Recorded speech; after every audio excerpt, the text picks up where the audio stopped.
the universe is starting to send you the same lesson until you begin to learn it. So those people that go back, why does this always happen to me? Why am I always going through this? Why is this happening like this, right?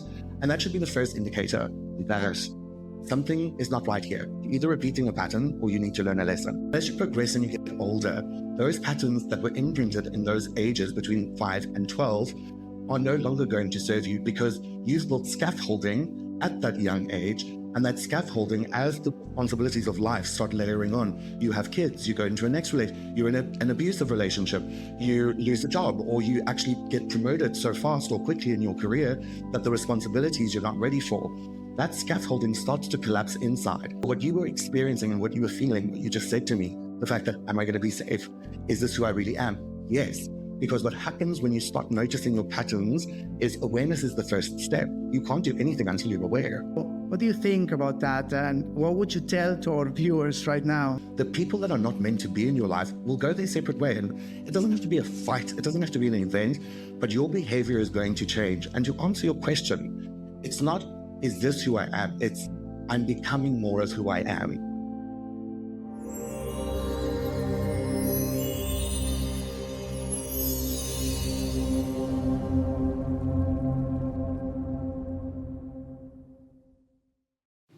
Hello, hello, hello.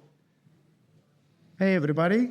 Welcome to the second episode of Beyond You, Season 2.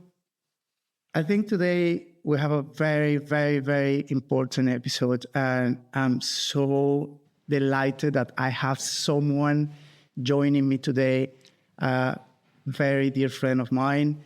In the first episode, we talk about the body as a store of experiences, energy, and trauma, and how sometimes if we listen to it, right, it can be a great compass.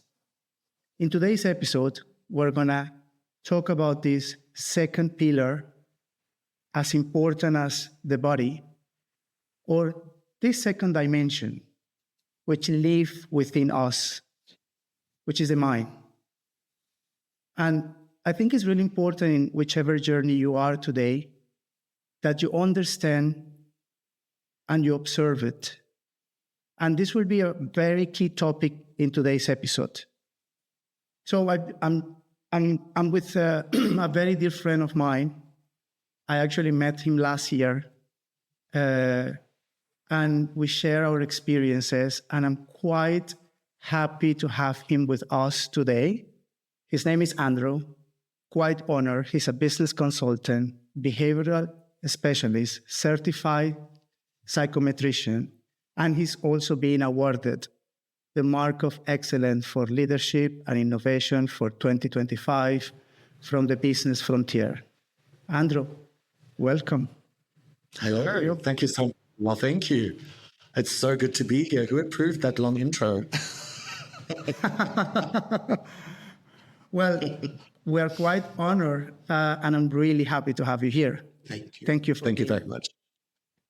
So, I want to start when we met last year, and it was a beautiful walk, couple of hours. We talked about our journey, and from that moment, I knew that you should be on this space because I think your journey is worth sharing it.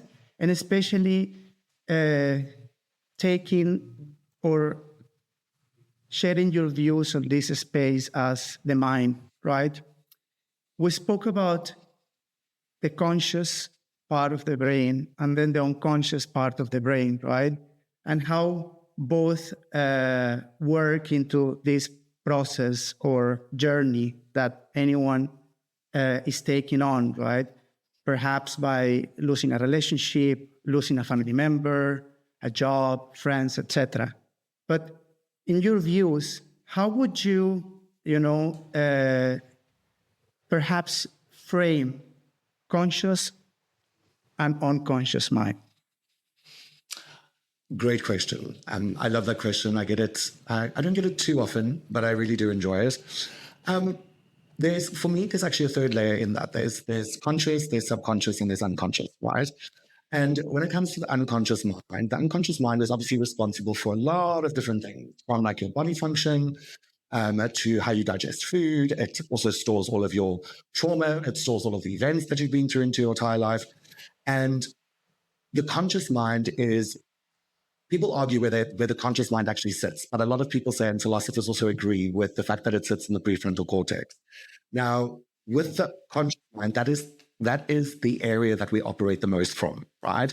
It's our values, it's our moral sets, it's what drives our behavior, intellection. However, when we are stressed, when we are going through something like you just mentioned, like a breakup or grieving or something like that, what tends to happen is we go back into unconscious behaviors. And sometimes, maybe somebody who is listening or watching might be able to relate to this, but sometimes you actually see yourself doing something and you know you shouldn't be doing it. You know that it's wrong, but you can't stop yourself.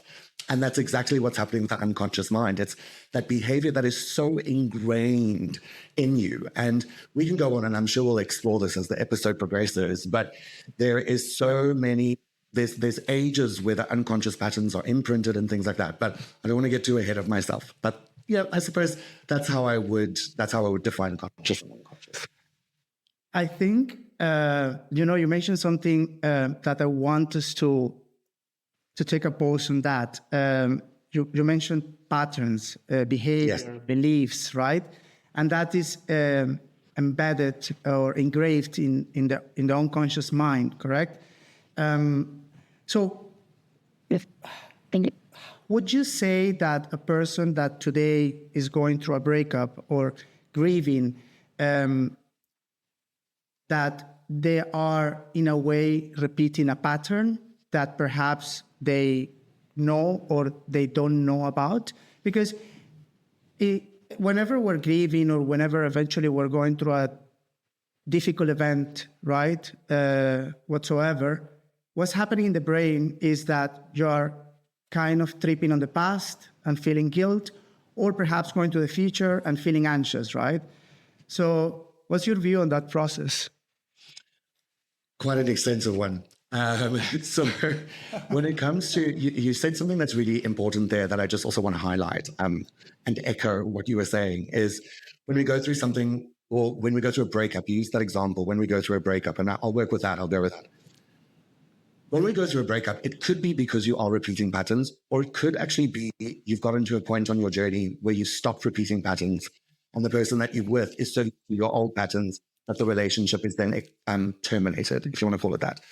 But what's happening is, generally in a relationship, so from the ages of 0 to 2, you have to be socialized. 0 to 4, you have to be socialized. From the ages of 5 to 12, you develop your behavioral mechanisms, where you learn your coping mechanisms. So if something happens to you, like something really good or something that's really scary or whatever, your first action in that moment is to look for your primary caretaker. So your primary caretaker could be your parent, adopted parent, a nanny, whatever it is. Or if you're not with them, you could be looking for friends, right? And you watch for their reaction. And their reaction, if anybody in that moment, for the way that you reacted, makes you feel embarrassed, makes you feel shame, makes you feel guilt, makes you feel anyway, your behavioral and coping mechanism will then be imprinted. Now, the next time something like that happens in those influential ages, what's going to take place is you are going to activate that mechanism, right? And in those moments, in those early influential ages, what's going to happen is it's going to serve you. But as you progress and you get older, those patterns that were imprinted in those ages between 5 and 12 are no longer going to serve you, because you've built scaffolding at that young age. And that scaffolding, as the responsibilities of life start layering on, you have kids, you go into a next relationship, you're in an abusive relationship, you lose a job, or you actually get promoted so fast or quickly in your career that the responsibilities you're not ready for, that scaffolding starts to collapse inside. And that's usually when we take a step back and go, oh my God, it feels like my life is falling apart, right? But all I'm doing is repeating patterns. They're just being wrapped in different wrapping paper, wrapped with a different bow. They look different at a top level, but at a fundamental level, those patterns are exactly the same. It's usually only when we get to a little bit of an older age. I use 30s, there's no research behind this, but I use in the ages of 30s, late 30s, where a lot of us have an existential crisis and we go, oh my God, I've just been repeating the same behavior over and over and over. And the reason we do that is because it's familiar. It creates safety for us, right? So 100%. Even once it's familiar, it could still be tried to treat. Yeah, well, look, amen to those words. I think you said something really important, which is having those breakthrough moments, having that moment of realization when you are like, you know what? I can see the pattern. And it's interesting because I had that moment last year when I went through my breakup, right? I just paused and during the pain, the insomnia, the anxiety, the whole process of dwelling, I was like, I can't continue, holding into something that perhaps is not taking me anywhere. I remember I was in bed and I had like a flashback of every single relationship that I had, and I could see the pattern on myself and I could see the pattern on them. And that moment during the insomnia, during the anxiety, I remember I had a panic attack. I had to run to the hospital because and we discussed this, in the previous episode, like my stomach was collapsing, At that moment for me it was like, yes, I can't continue doing this. I need to go in. I need to actually go in. I need to understand myself better, right? And that take me to the next topic, because everyone or majority, we always think that, it's a process of changes, or I need to see how can I change, and in Beyond You, we always think that the process is inwards. It's actually perhaps identifying these patterns, but also going into who you actually are, So what do you think about that? And what would you tell to our viewers right now?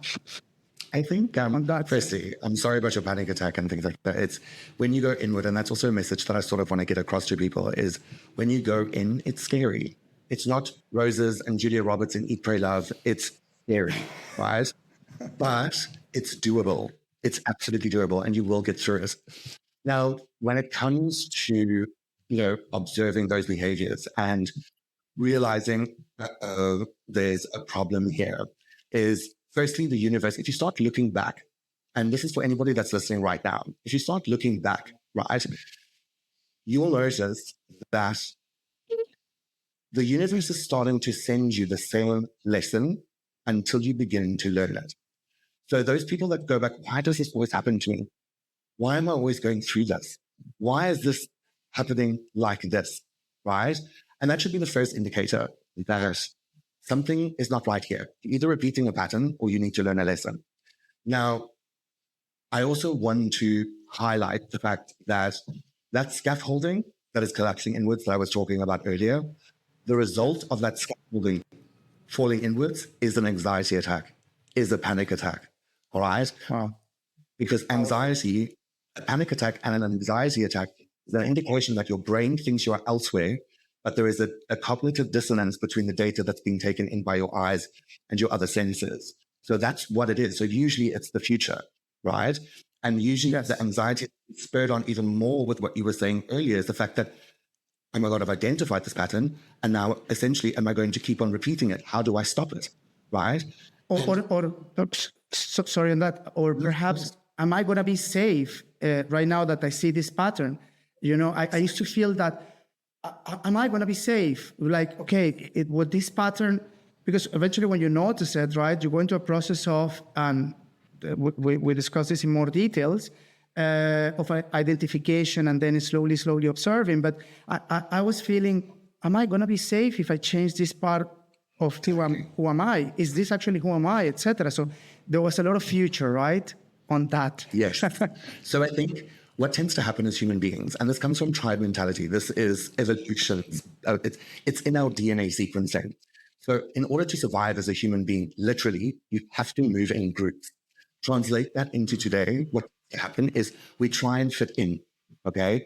It's a mechanism, and it's a safety mechanism, right? Because if I don't fit in and I'm socially isolated, the exact same neural pathway for physical pain is activated, indicating to me that I need to move into a tribe, right? So Yes. as human beings, in order to be accepted in a tribe, we have to be consistent. So if I act and behave a certain way for a really long time, I am consistent and I automatically reinforce the loop. So I'm always behaving that way. So what you were experiencing and what you were feeling, what you just said to me, the fact that, am I going to be safe? Is this who I really am? Yes. Because what happens when you start noticing your patterns is awareness is the first step. You can't do anything until you're aware.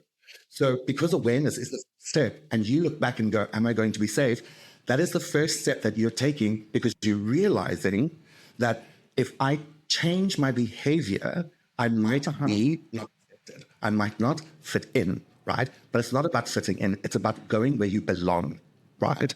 So once you realize that that's the awareness, the people that are not meant to be in your life will go their separate way. And it doesn't have to be a fight. It doesn't have to be an event, but your behavior is going to change. And to answer your question, it's not, is this who I am? It's, I'm becoming more of who I am. This is powerful. And I want you to repeat that last sentence. Sure. Because that's good. The metaphor that I usually use, that I saw this on a meme, not a meme, on Instagram once. It was a picture of an onion. A picture of an onion, and it had a slit. Sorry, no, it was a clove of garlic. It was a clove. You know, you get those cloves of garlic, right? Yeah. Do you know what a mandarin is? A mandarin are the pieces that looks like orange. That was a piece of mandarin in the gap of the garlic, and it says, just because you fit in doesn't mean you belong. Now, when you try and fit in somewhere, you are actually selling yourself short because you're changing your behavior and adapting to suit those people. But when you go where you belong, people welcome you for who you are. So the change that people fear when they get older, when they realize their patterns, when they start consciously interrupting their patterns, that fear is the transition or another layer of the onion being removed of who you truly are. I've never said you don't change as you get older. You become more of who you are. And for some people, that's scary. That's just reminded me of something that I want to say. Sorry to keep this question on for quite long, but it's very important for me to say this. It's something that I drive quite frequently. And a lot of people get so shocked when I ask this question until I explain the philosophy behind it. And that is, would you outrightly murder somebody? And we spoke about this on our walk, actually. And usually the answer I get from people is, no, I wouldn't murder somebody. And I go, well, what if that person was holding a gun to your child's head? That changes the scenario. It adds context, layer. Now, what people don't understand is in order for a tree to reach the heavens, it must be rooted in hell.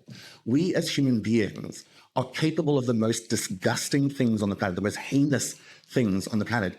But our morals and our values give us the power to choose not to do it. Now, a lot of people shame that side of it, and that's their shadow. They shame it. So don't tell me you love yourself 100%. If you shame parts of you. Do you know what I mean? In order to love yourself and really allow and integrate the new layers that you are figuring out as you go through these changes after you've identified your patterns, is you realizing you can do horrible things, but you choose not to. So you've got the power and potential to do beautiful things. I love it. I love how in every episode, right, when we're talking about the body, we also identify that accepting our shadow, okay, that comes perhaps from an stoke energy that is in the body, and the body is trying, to kind of shout at us, is when we actually initiate the journey of being who we are. And right now in the episode of the mind, which is another entity, right, or another dimension or pillar within ourselves, we also eventually identify and highlight that it's about being who you are. It's about accepting the different side of you, your lights and your shadow, right? Instead of just bottling them, pushing them down, etc. Mm-hmm. And, I think you mentioned something quite important, and I want to pick on that. Sure. There's a lot of beautiful things in the way you were explaining the process, right? You mentioned why why. And I think that's perhaps the process of becoming present, observing, okay? And I want you to kind of give us a view of, because we already know in this discussion that the brain, right, is conditioned based on family loyalties or childhood behavior, right? And it creates kind of some connections, right? And the main function of the brain is to always follow patterns that are there from very long time ago to make you feel safe, right? But then when you realize that these patterns are no longer serving you, right? And you have these kind of mirrors in front of you, like your ex-partners, your ex-friends, your ex-colleagues, or situations, right? We mentioned this in the first season of Beyond You, in the episode of Mirrors. Then is when you eventually realize, okay, 1 second, I know this pattern is keeping me safe, okay? But then how do I work with the brain, right? To kind of, do something about it. And you mentioned the word why. And I heard a lot of observe, but what's your take on this? A number of things. So the why actually comes from a conversation you and I had when we were prepping for this episode, which we really enjoyed, right? Yes. And I love the whole thing with the brain, it's two things for me, right? Firstly, your brain is an economy. It is an economy that is trying to maintain homeostasis, right? It needs to maintain and conserve energy because, like you're saying, it needs to be able to keep you safe. So in order to keep you safe, your brain needs to be able to predict. How does your brain predict? It predicts by going on things you've experienced or things people have told you in your tribe that you believe. So there was another thing that you touched on over there before I get into the why. And that is your brain is also the laziest organ on the planet. Or not on the planet, in the body, right? It has to, because it's the laziest organ in the body, but it consumes 26% of your body's resources, which is the most, right? So what's happening is when a neural pathway is created, right? Think of it like a metaphor of you looking at crossing the road, but this road in front of you has a lot of snow, right? Like thick snow. I'm talking like to your knees, right? Now, you don't know underneath that snow, right? But it's going to require critical thinking. It's going to require energy. You're going to lift your legs higher to create footprints. But if you look to your left, what you'll notice is there's footprints there already. So what is your primary reaction? What is your reflex? You're going to go follow those footsteps because somebody's clearly done it before. That's exactly what your brain does, right? Your brain goes, oh, I've got neural circuitry here, so I'm just going to reinforce it. So every time your pattern repeats, you reinforce a neural pathway. So that pathway becomes so big that it actually creates that pathway through the snow. That's not just footsteps, it's an actual pathway now. But what we tend to do, don't realize, is that pathway will always lead us to the same result, whether it's unhappiness, whether it's a chaotic relationship. My ex-relationship, codependency, attracted to an addict. It's like a dopamine slot machine, right? It's literally highs and lows. That is a familiar neural pathway for me. That is what I'm used to. I hate it. When I'm in it, I hate it. But because I'm familiar with it, I attract it because that neural pathway is reinforced, right? So going back to the brain and the economy, your brain has a bottom line, right? If you look at it as a P&L statement, your brain has a bottom line. It would rather be more efficient and use those neural pathways than create new ones, because creating new ones requires critical thinking. So critical thinking increases your heart rate by 7 beats per minute. It increases your body temperature, so it uses resources. So once you realize your patterns and you go, I'm repeating something here. And usually you said it beautifully earlier, and I'm so glad I remember to answer it now. Do you know what an indicator is? That you are repeating patterns that you no longer agree with. Do you know what an indicator is? Yes, of course. How do you behave so the indicator for when I'm repeating a pattern that internally or intellectually I know is not good for me is I get angry. When somebody crosses a boundary, I get angry. Emotion. Now I see this level, and then I use anger because anger is morally invigorating. So if it hurts somebody, don't do it. That's not what I'm encouraging people to do. But anger at the end of the day is morally invigorating, because when you get angry, you are respecting yourself. You're letting people know you've crossed a boundary, right? And that boundary or that indication why you get angry is your first indication for anybody that is starting this journey, listening to this episode today or watching this episode. Look to where your primary emotions, where you react the most, because where you react is an indicator of, oh, I need to go and observe there. And that's where you go and ask, why am I acting like this? What about this has made me behave like this? Why do I always receive these results? So I just love it. You know why? I tell you why. Because eventually, Beyond You is in a space where we share, our stories, and it could be very spiritual. But I like this episode because also I like that we are also aligning that spiritual way with from a mind perspective as well, right? Because when we actually say that it's never about outside or outwards, it's always about inwards, right? Or when you beautifully, right, articulated from a mind perspective, right? When we say that there is a trigger that is happening in the outside, and that trigger is an invitation for me to actually look inwards and understand which part of me, right, needs to be seen, which pathway, okay? Or I like to to give this example, right? Like if I unplug something on my brain, right? Okay. And then I see it, and it's like, okay, I see the pattern. I see that I'm getting angry because of this pattern. So I observe it. It becomes conscious, right? And I think this is a process, right? I think eventually, this is something that this is a journey. That doesn't just change overnight. No. 100%. Exactly. So, and it needs eventually therapy, psychoanalysis, whichever way eventually you want to take to better understand you. But more important, I think, is silence, is being patient with yourself, right? Is observing, is being compassionate as well, right? Is what we discussed before. That is a mic drop moment right there. Yeah. It's compassion. Is because it's about accepting that you have this pattern, it's part of you. It's what we discussed before, right?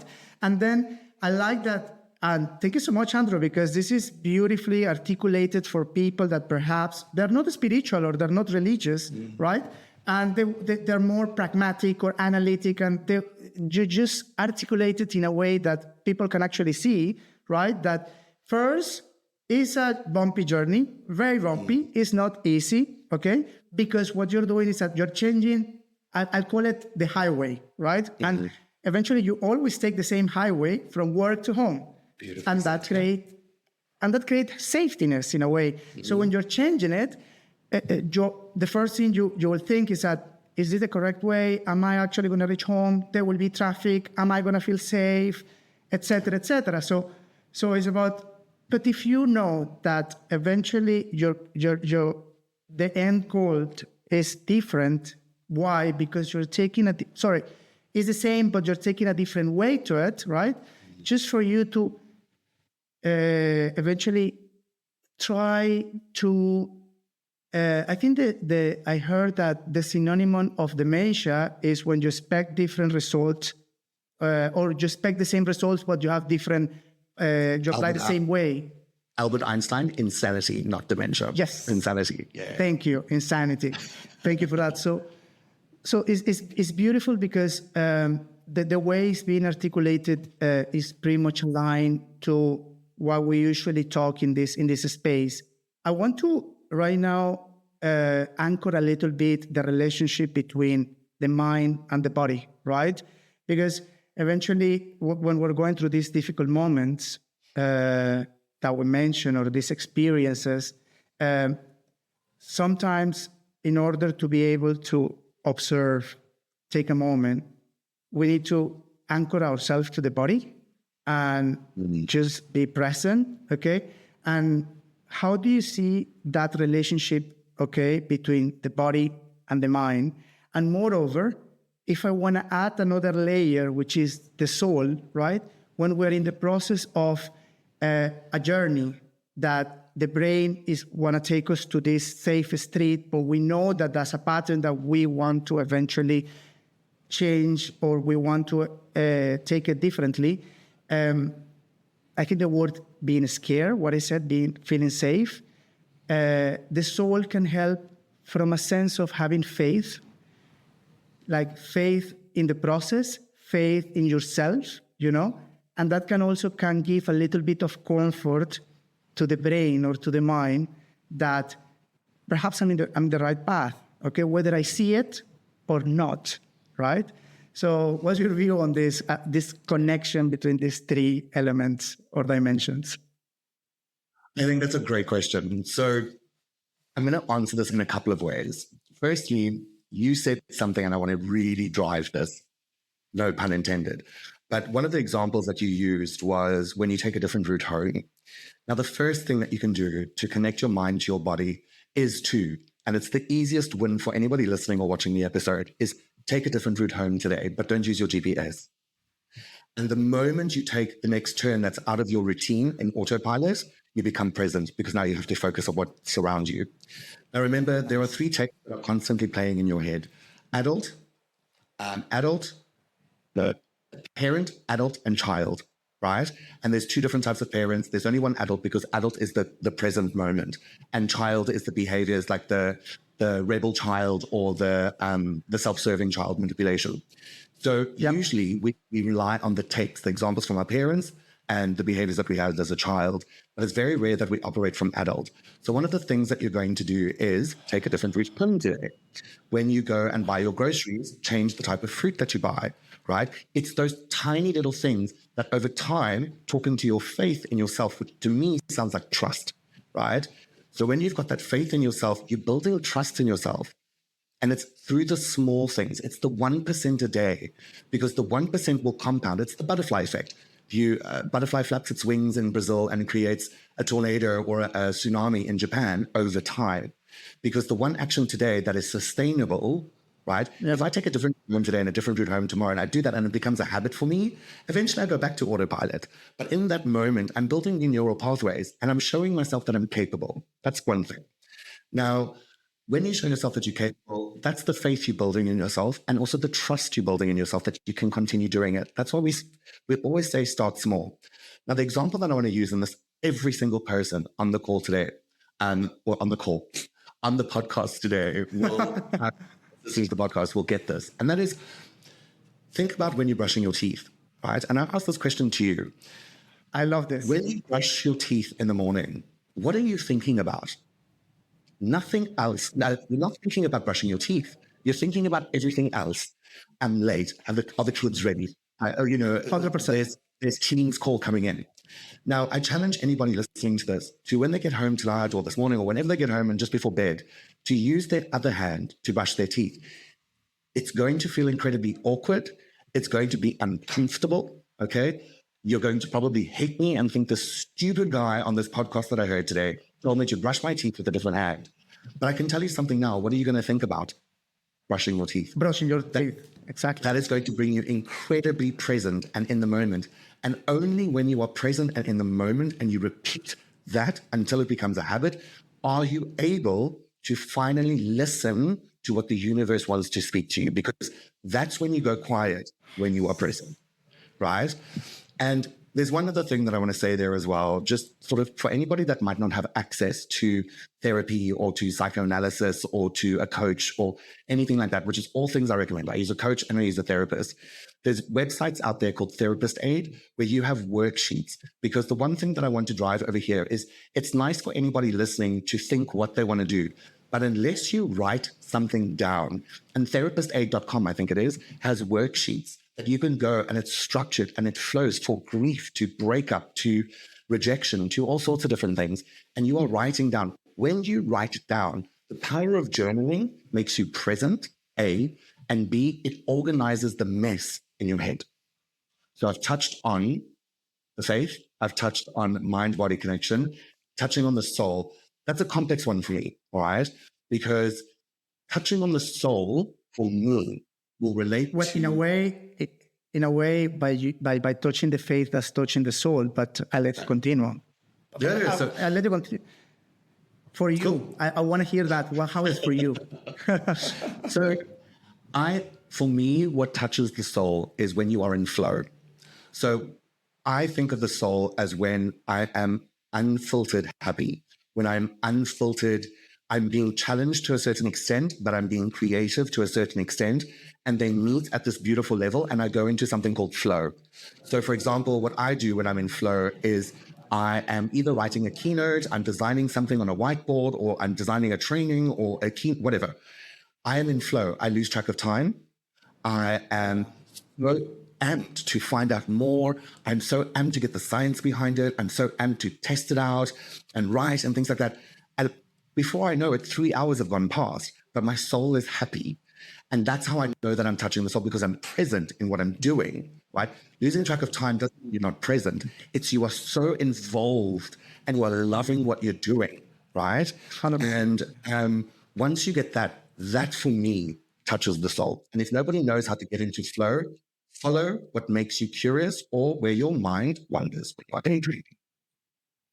Nice. I like the fact that, so I heard about the brushing your teeth with the left hand. I think that's a beautiful way of connecting to your body. You said something, little progress, identify little progress day by day that eventually feed in your faith, right? I like the flow, because I do remember that when I connected to things that make me happy when I was a child, like dancing, singing, or swimming, right? That also brought me to the present moment, and also like I feel my soul was fulfilled.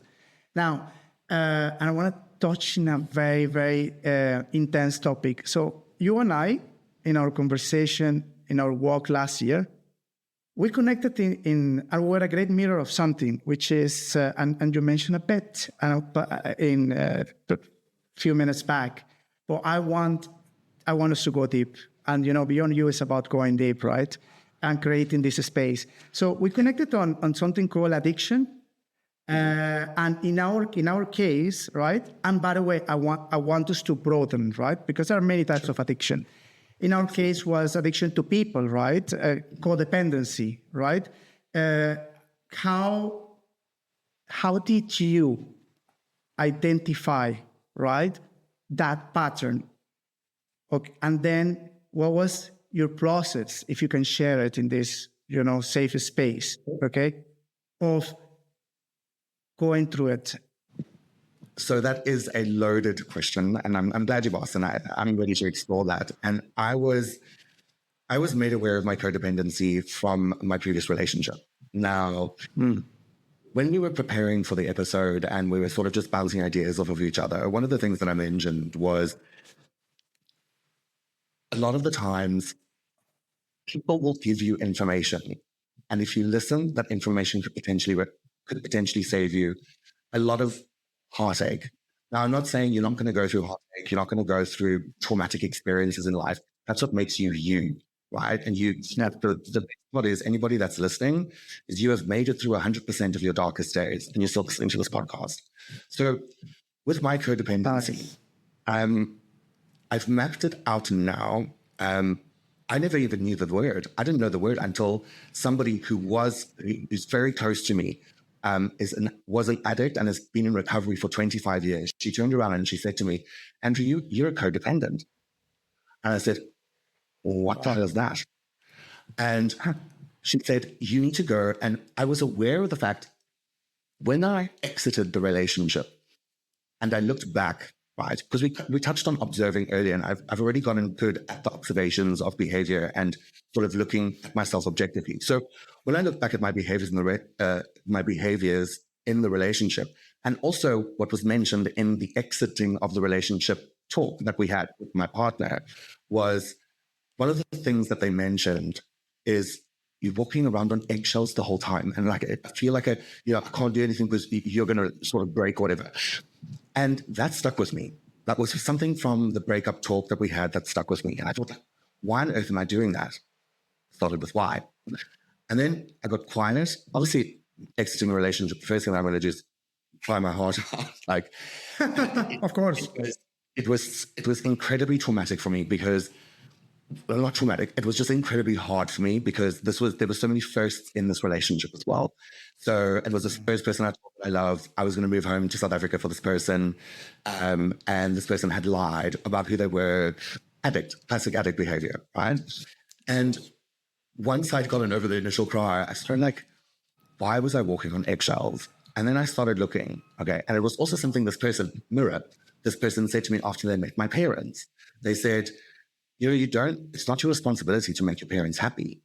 And that stuck with me as well. So here I am, exited the relationship, and I'm asking myself why. And I'm using the mirror of this person that I was in a relationship with, and I'm going, there it is. My parents, when I was growing up, I had everything I needed physically. I went to a great school. I had, everything that I needed physically and materially, I had, right? What I didn't have, and this is because our parents are a victim of their upbringing as well, is my mom has never been in a household that expresses love, and neither has my father. They do not know how to show love. They show love in giving us the things that they never had as a kid. But my mom had to take care of her 3 siblings, and my dad, realized after his mom died that it wasn't his real mom, and there was like so many family skeletons there. But a result of their upbringing was not only did they not experience emotions, but they weren't able to communicate emotions. So translate that into my upbringing. And this is nothing against my parents. I've told my parents this. So the result of their upbringing and wanting to compensate for that was lack of communication. So because there was a lack of communication, it created tense. My parents were frequently tensed, and because there was no communication, nobody knew why, because they weren't talking to each other. So how did I respond to that? Walk on eggshells, make people laugh, be the personality, be the well-behaved one, be the friendly one, be the good one, all of that, right? And it progressed, and it progressed, and it progressed, and it progressed, right? To the point where my people-pleasing got so bad, right, that I would be worried about flashing somebody in the fast lane driving on the E11 because I would be an inconvenience to them. That's how bad my people are. Now, the link to codependency over here is that comes from my mother straight out. And I told her that last night, actually. I said, and the codependency is the need to be needed. But the indication of codependency is that you become resentful from being needed, but it's the pattern and it's familiar, so you continue redoing it. My dad has Parkinson's, he's in a wheelchair. My grand's got dementia and she's in a frail care in an old age home. My mom is exhausted. She is tired. But every Saturday she goes to my gran and she has taken on the carer role, which is very wrong. I've had this conversation with her. The carer role for my father, right? She's tired. She expresses she's tired, but she can't stop herself even when she's in the behavior because the pattern is so deeply ingrained. Now, I actually had something, I haven't said this to you, but I want to share, and I know I've taken long to answer this, but indulge me for one more minute. And that is... Don't worry. This is beautiful. Thank you. Last week Friday, my parents are going to kill me for saying the storm, but last week Friday, they were on their way out to a little event that they have in their retirement center, and they were upset with one another. So like my mom did something that irritated my dad, and my dad did something that irritated my mom. And I'm sitting there, and I promise you, the first response in my body was that freeze, freeze, you're not moving, you can't pay attention, right? And then, make them laugh. Don't make them laugh, don't say anything. And then I'm sitting there, and I'm like, oh my God, I'm like an almost 40-year-old man. I'm so safe, right? So I stood up, and I said to them, two of you, come here. And then I'm closing the door. I said, I'm not going to, while I am staying with you, repeat my childhood. Let me make that very clear. I said, so the first thing that's going to do is irritated with him. He's irritated with you. You guys are on your way out. You can choose to act like children, or you can actually open your mouths and voice why you've irritated each other off. I said to them, you're going to be spending a very long time together.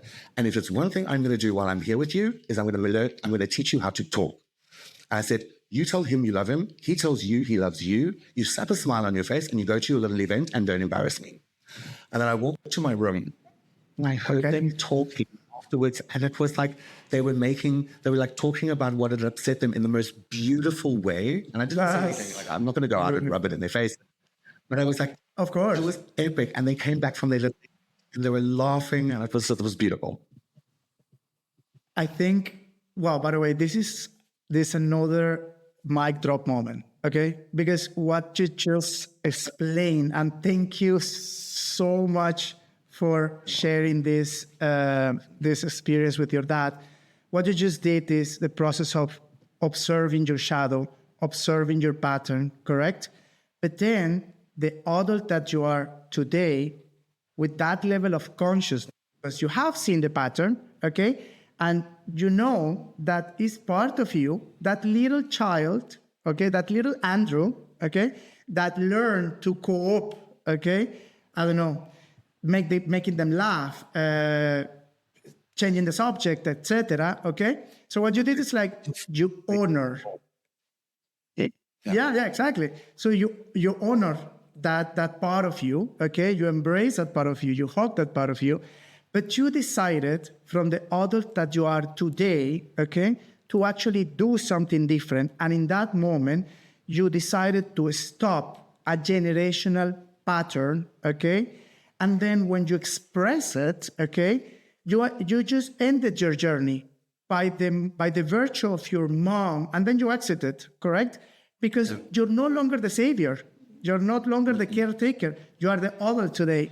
So when they saw that, you mirror from who you are today, that adult, the adult that they are today, because you clearly told them you are no longer kids, you are adults. So behave like adults, okay? And that mirror from your adult to their adult for them to do it differently so they could also heal because they chose to heal, you know? That was beautiful. And I think that it was an incredible way to end this episode. But I just wanted to say one final sentence. So right now, people that are looking at us or they're hearing us while they're driving to work, back home, right now, they might be going through a breakup. They might be, look, I never experienced it, but I know that it could be really difficult losing a family member, losing a best friend, okay? Or they just lost their job, correct? And I think for the mind, for the brain, losing job is equal to, for so many people or for fewer, kind of stability, right? The structure. There is something around control over there, right? But what would you say to anyone who is listening to us today that is going through an experience, right, where the brain right now is kind of triggered and is going past and future and panicking and et cetera, et cetera? What would you tell them? Two things, and I'll make it really simple, is despite how you may be feeling, you know that you're on the right path, whether it's healing, whether it's grief recovery, whatever it is. You know you're on the right path, and you're no longer selling yourself short. That's A. Nice. Right? You're not betraying yourself anymore. You're not saying yes when you mean no. That's A. Nice. B, there is never going to be a final version of you.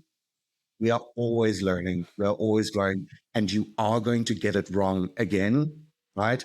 You are going to experience heartache again, okay? You are going to not necessarily lose the job, but you might be moving and things like that, right?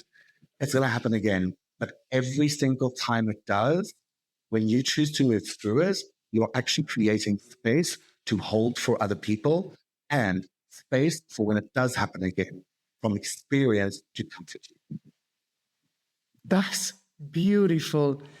I think I want to hold on something. No matter what's going, and you say it, no matter what's going on in your life, as long as you hold yourself, as long as you take care of yourself, as long as you know that it's never about being perfect, it's about being you. Yeah. Okay? Thank you so much, Andrew, for being with us. Thank you for having me. It was such a great conversation. I'm really, really grateful, and I'm excited for people to hear the message. It's important. This could be a survival guide for somebody. So well done to you and the Beyond You podcast team as well. Thank you. And we hope having you in a future episode, because I think your story, okay, is worth keep sharing it And we look forward to having you back, which I'm sure we will. Okay? Absolutely. Absolutely. So everyone, this was the second episode, the mind and the importance of just understand it, observing it. Stay tuned, because in the episode 3, which is the final episode of this season, we will speak about that connection that we have, per se, with the universe, with God, or with any entity that is out there that you feel that your faith is connected to. No matter the religious, what is important about the next episode is your faith. I'm really excited to close with episode 3, that we're going to talk about the soul, and especially that connection, our language, how we communicate. And we're going to put a great end, because when we actually say we attract not what we want, and no matter how many times you write in the mirror, I would like to have the perfect relationship, I would like to have the perfect job, you don't actually attract what you want. You attract who you are. So the real journey is within. Thank you so much for listening. We love you, and we send you many kisses.